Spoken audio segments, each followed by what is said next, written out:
오늘 우리에게 주시는 하나님의 말씀은 마태복음 25장 1절에서 13절까지입니다.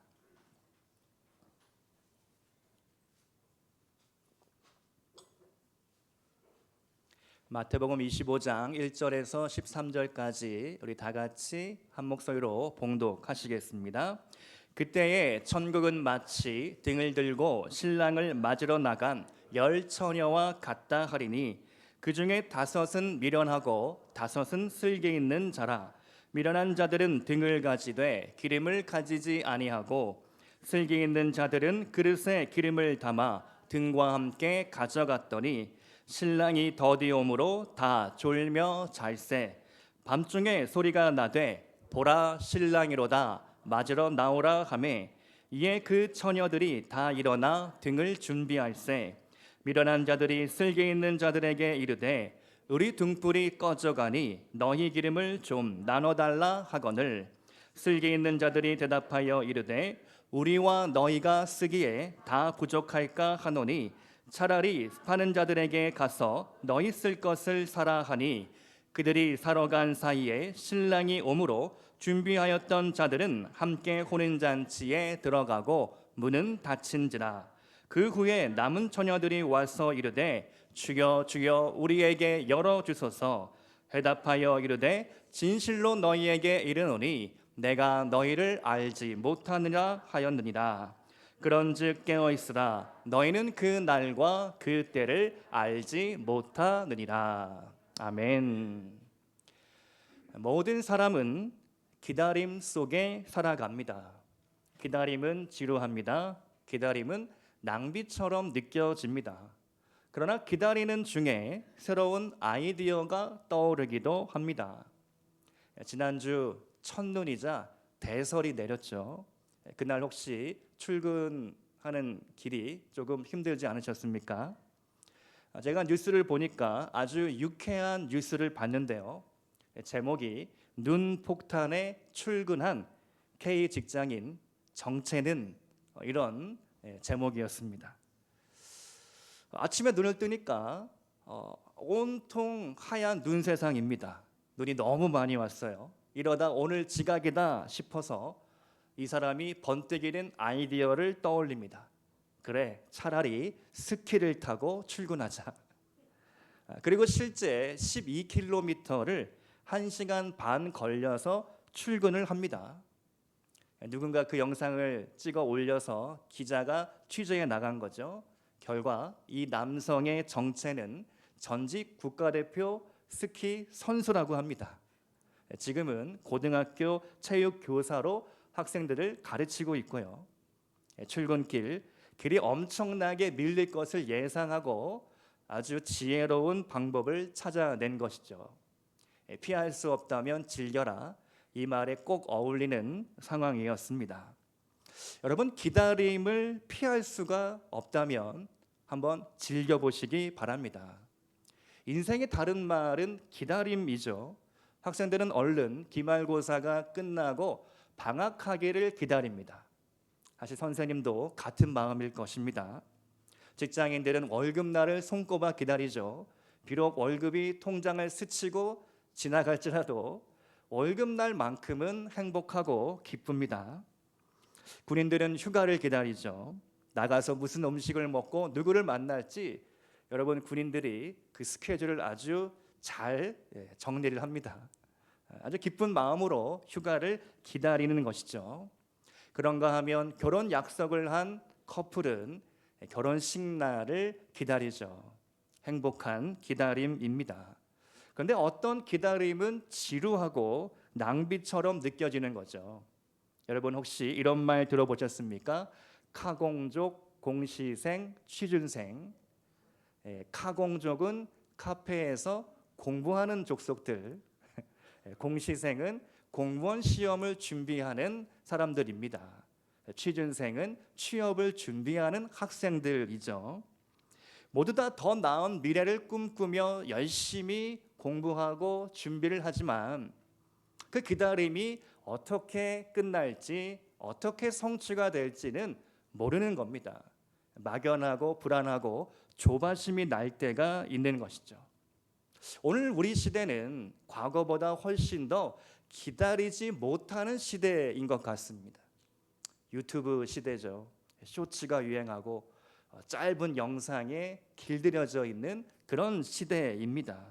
기다림을 낭비라고 생각합니다. 그러나 우리 믿는 성도들은 기다리는 일을 우리는 해야 한다는 것이죠.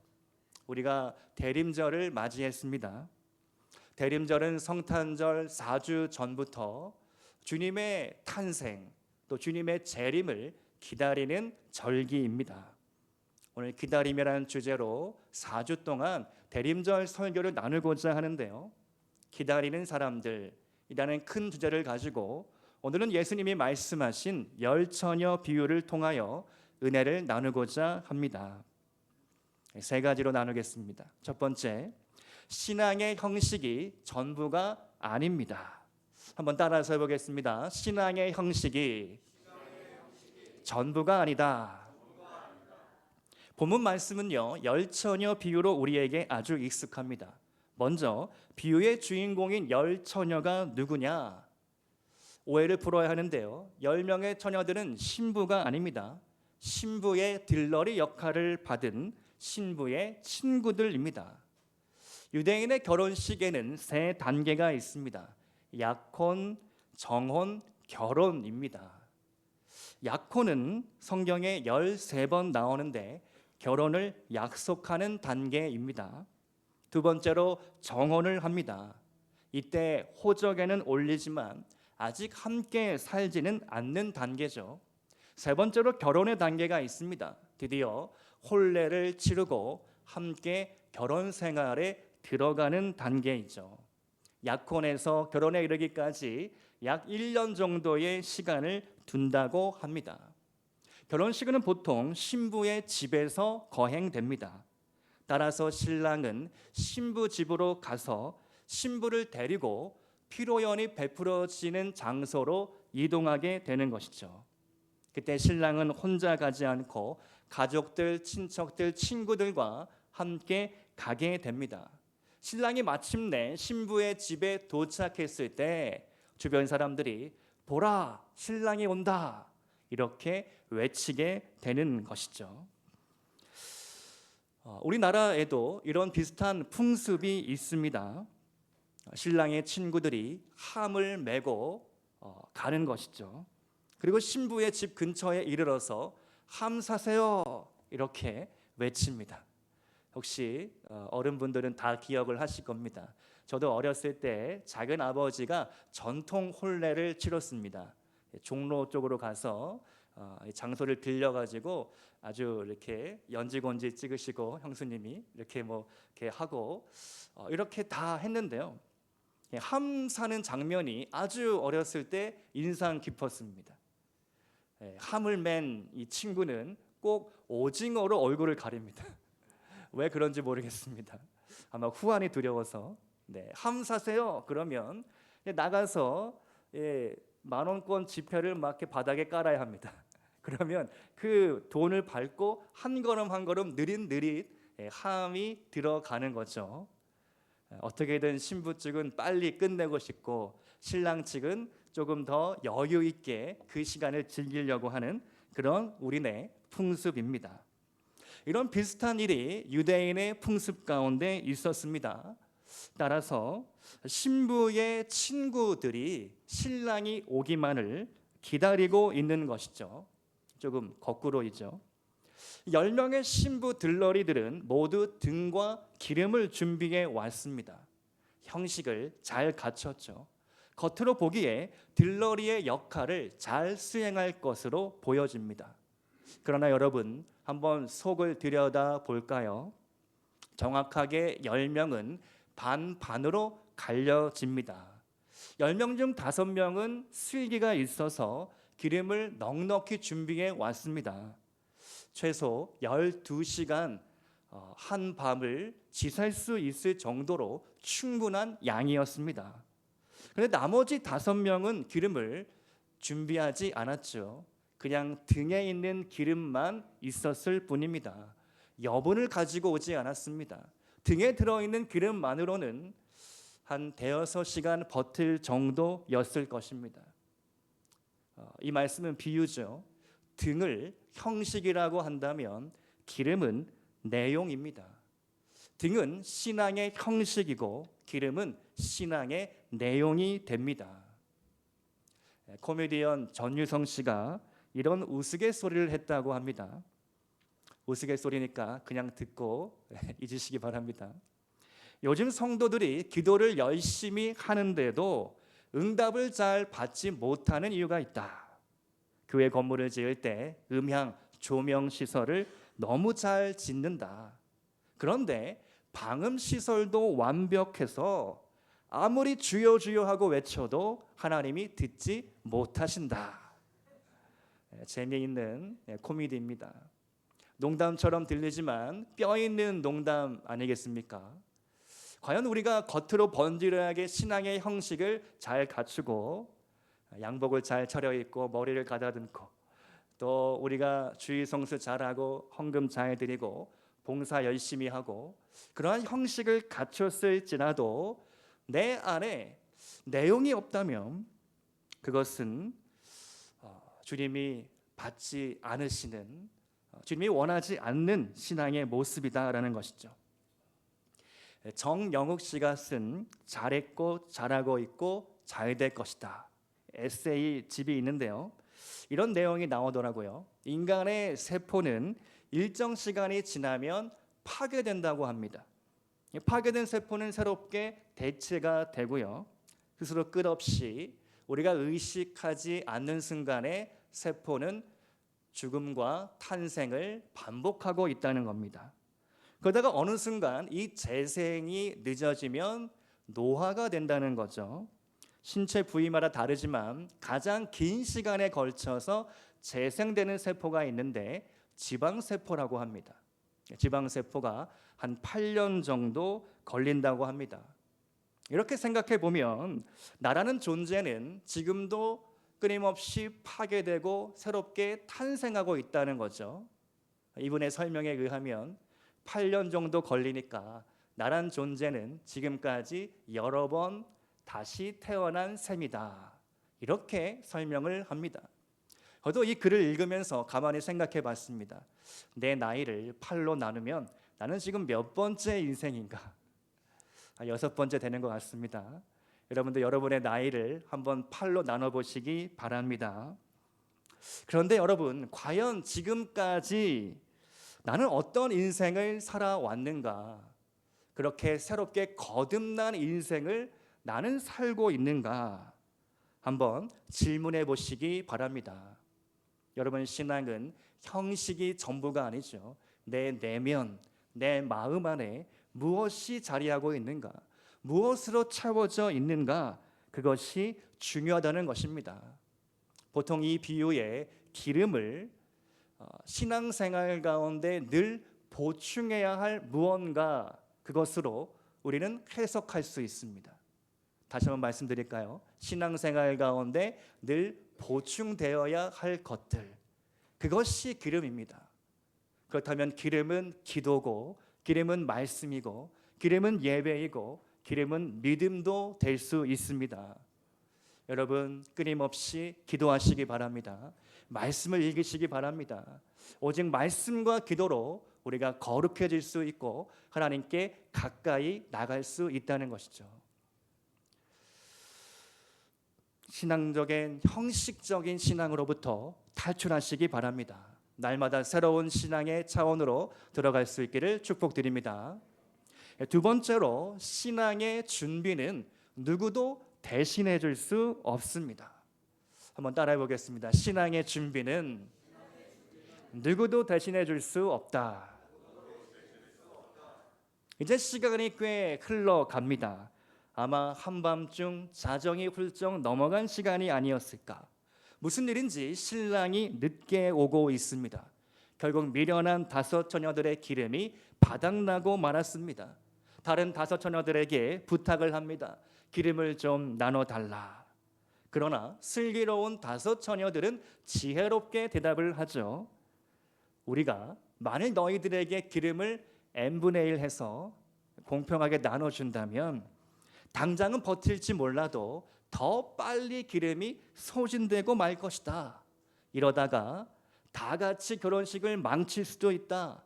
그러니 차라리 나가서 기름을 빨리 사와라. 여러분, 이 대목을 어떻게 생각하십니까? 이 다섯 처녀의 말과 행동 인색한 걸까요? 아니죠. 그들은 철저히 계산을 했습니다. 우리가 가진 기름을 공평하게 나눈들 이 밤을 지샐 수 없다는 것을 알았습니다.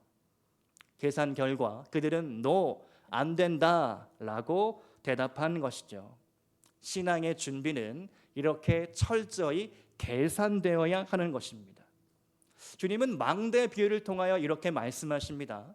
망대는 전쟁을 위한 방어용 탑인데요, 누군가 망대를 건설하고자 할 때에 그 망대에 들어가는 비용과 기간과 동원돼야 할 인부를 계산하지 않겠느냐. 그렇게 계산하지 않고 무턱대고 건축하는 사람은 없을 것이다. 또 전쟁 비유를 드시죠. 어느 한 나라의 임금이 전쟁의 위기 가운데 상대편 적국의 병사의 숫자와 우리가 동원할 수 있는 군인의 숫자를 비교하지 않겠느냐. 10만 대군이 몰려오고 있는데 기껏해야 몇천 명으로 대항해 싸워본들 어떻게 승산이 있겠느냐. 그래서 차라리 화친을 청하는 것이 옳은 방법이 아니겠느냐. 이 비유들은 무엇을 말씀하고 있습니까? 예수님을 따르기 위해서는 때로 철저히 계산해야 한다는 것이죠. 내가 버려야 할 것이 무엇인가? 내가 정리해야 할 일들은 무엇인가? 단순하게 하나님을 따라야 한다는 것이죠. 선장의 최고 권한 중에 하나가 제티슨 명령이라고 하는데요, 제티슨의 사전적인 명령은 버려라입니다.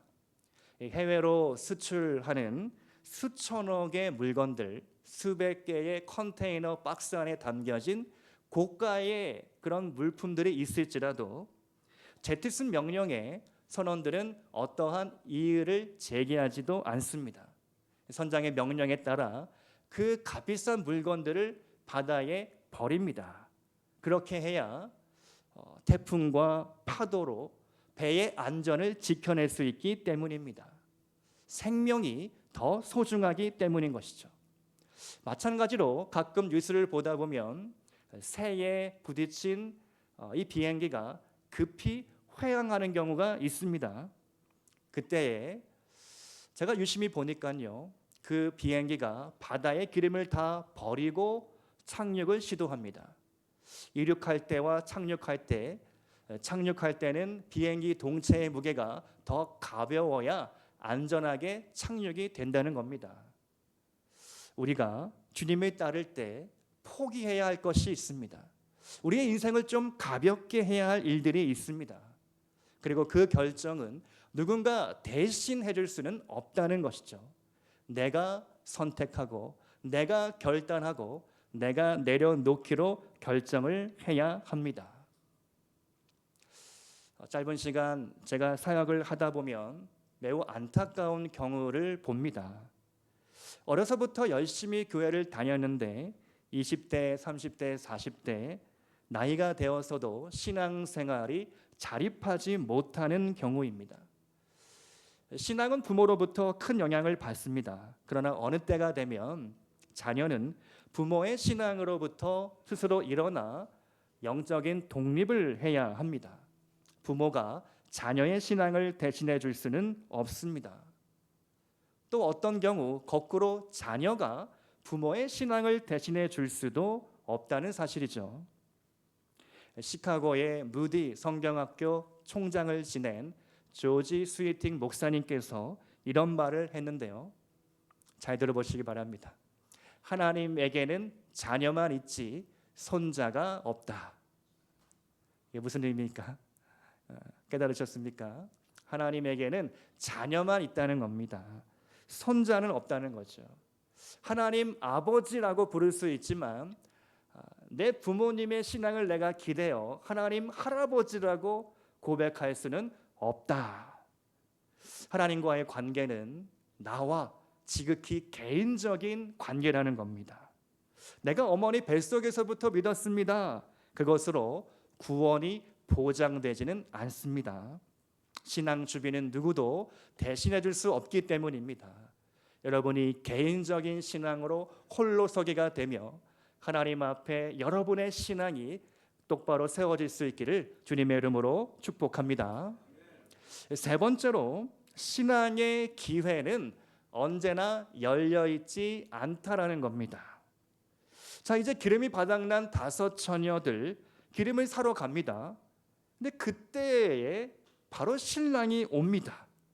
슬기로운 5 처녀들 기다렸다는 듯이 기뻐하며 혼인잔치에 들어갑니다. 그리고 문이 쾅 닫히게 되는 것이죠. 뒤늦게 돌아온 5 처녀들이 큰 소리로 외칩니다. 오늘 본문 11절 말씀을 보면 주여 주여 우리에게 열어주소서. 12절 말씀에 주님이 대답하시죠. 내가 너희에게 이르노니 내가 너희를 알지 못하노라. 주님이 선을 그으십니다. 문은 닫혔다. 끝났다. 너희들의 기회는 지나갔어. 10처녀 비유의 핵심이 바로 여기에 담겨져 있습니다. 신랑이 언제 올지 모른다.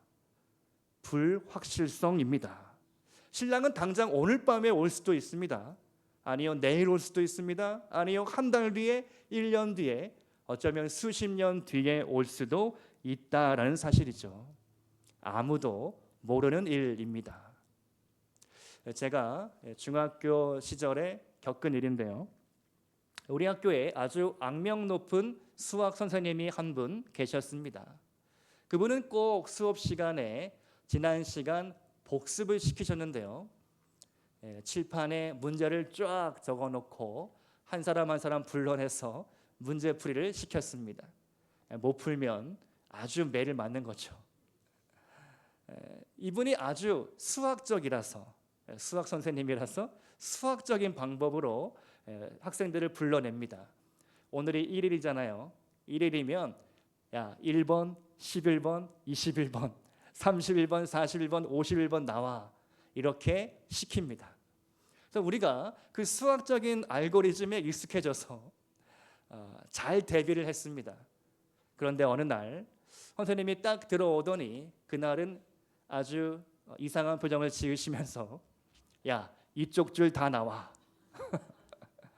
그날 아주 큰 매를, 저를 포함하여 제가 그쪽 줄에 앉았습니다. 아주 혼난 기억이 납니다. 우리가 언제 우리의 인생의 문제는요, 불확실성입니다. 언제 어디서 어떤 일을 당할지 우리는 모른다는 거죠. 오늘 내 인생이 잘 풀렸다고 해서 내일도 잘 풀리라는 법이 없습니다. 오늘 좀 내가 꼬이고 문제가 생겼다고 해서 내일도 그러리라는 법은 없는 것이죠. 올해 정말 어렵고 힘들었지만 내년에도 그러리라는 법은 없습니다. 인생에는 늘 불확실성이 있다라는 것이죠. 여러분의 한 해가 때로 계획대로 풀리지 않았을지라도 하나님께서 반드시 여러분 인생에 더 좋은 일을 주시리라 믿습니다. 비유 내용 중에 우리에게 위로가 되는 대목을 한 가지 발견했습니다. 신랑의 도착이 늦어질 때 10명 모두 잠들었다라는 대목입니다. 본문 5절 말씀을 한번 다시 볼까요? 신랑이 더디 오므로 다 졸며 잘세. 딱 한 구절에서 말씀하고 있는 것은요, 10명의 처녀가 똑같이 잠들었다, 졸다가 깊은 잠에 빠져버렸다라는 것입니다. 얼마나 위로가 됩니까? 여러분, 잠이 꼭 나쁜 것은 아닙니다. 게으른 것 아닙니다. 저도 참 잠이 많은 사람인데요, 주님은 우리에게 쉼을 주시는 분이십니다. 여호와께서 그 사랑하시는 자에게 잠을 주시는도다. 불면증이 얼마나 고통스러운지 모르죠. 잠을 자는 것, 그것은 하나님의 사랑이라고 받아들일 수도 있습니다. 그러나 우리는 영적인 잠을 경계해야 합니다. 노아 시대를 예로 들어볼까요? 그 시대에 수많은 사람들이 영적인 잠에 빠져버렸습니다. 노아가 외칩니다. 경고합니다. 빨리 너희들 회개하라. 안 그러면 지구에 종말이 온다. 홍수가 올 것이다. 열심히 산 위에서 배를 방주를 짓습니다. 그러나 사람들은 똑같이 먹고 마시고 시집가고 장가들고 일상을 즐겼습니다. 그들은 영적인 코마 상태에 빠져버린 것이죠. 육은 살아서 춤을 추는데 영은 완전히 죽어버렸습니다. 여러분, 신앙의 기회는 언제나 있는 것이 아닙니다. 기회의 문은 언젠가 쾅 하고 닫혀버린다라는 것이죠. 여러분, 이런 찬양 기억하십니까? 예수님 맞을 준비 됐나? 예수님 맞을 준비 됐나? 라는 찬양이 있습니다. 두 사람이 함께 맷돌 갈다가, 두 사람이 함께 잠을 자다가 한 사람은 가고 한 사람은 남겠네. 예수님 맞을 준비 됐나? 이런 찬양입니다. 여러분, 정말로 예수님을 맞을 준비가 되셨습니까? 동물들 중에서 서서 자는 동물이 있다고 합니다. 야생 기린인데요. 초식 동물 중에서 뿔 달린 동물들은 앉거나 누워서 잠을 자는데 기린은 그런 무기가 없어서 선체로 잠든다고 합니다. 사자와 같은 육식 동물이 나타나기라도 한다면 재빨리 도망쳐야 하기 때문이죠. 그래서 참 목이 길어 슬프고 선체로 자야 해서 슬프고, 그것이 기린의 운명, 기린의 생존 방법입니다. 선잠 자는 것. 우리가 기린으로부터 배울 것이 있습니다. 성도는 눈 뜨고 자야 하는 것이죠. 성도는 선잠을 자야 하는 것입니다. 우리 주님께서 언제 오실지 모르기 때문입니다. 기회는 영원히 열려 있는 것이 아닙니다. 언젠가 닫혀버리고 말 것입니다. 여러분, 깨어 기도함으로 그 기회를 꼭 붙잡으시기를 축복드립니다. 오늘 말씀의 결론입니다. 비행기를 타면 이륙 전에 승무원의 안전수칙 안내가 시작됩니다. 비상구가 어느 쪽에 있는지, 구명조끼는 어떻게 착용해야 하는지를 알려줍니다. 특별히 비상 상황이 발생하면 산소 마스크가 위에서 떨어지게 됩니다. 그때 아이와 함께 탔을 경우 산소 마스크를 쓰는 순서가 어떻게 될까요?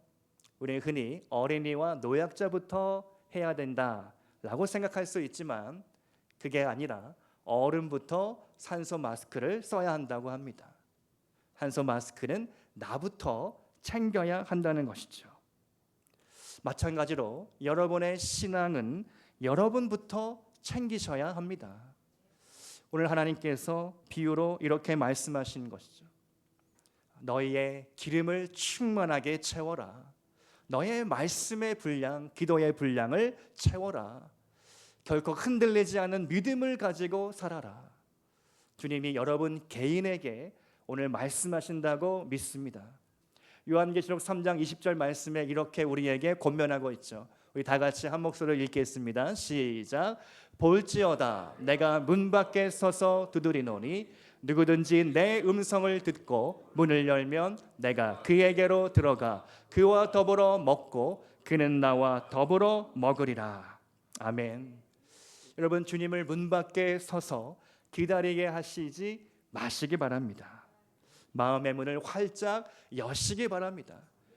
기회가 있을 때 그 기회를 꽉 붙잡고 주님을 위하여, 주님의 나라를 위하여, 주님의 몸된 교회를 위하여 충성할 수 있기를 바랍니다. 당당하게, 언젠가 하나님 앞에 섰을 때 당당하게, 하나님 내가 이렇게 봉사했고 이렇게 충성을 다하였습니다. 주님과 더 가까이 하려고 애를 썼습니다. 주님, 내가 믿음을 지켰으니 나에게 은혜를 베풀어 주시고 나와 영원히 함께하여 주시옵소서. 이것이 우리의 기도가 되고 우리의 삶이 될 수 있기를 주님의 이름으로 축원드립니다. 함께 기도하시겠습니다.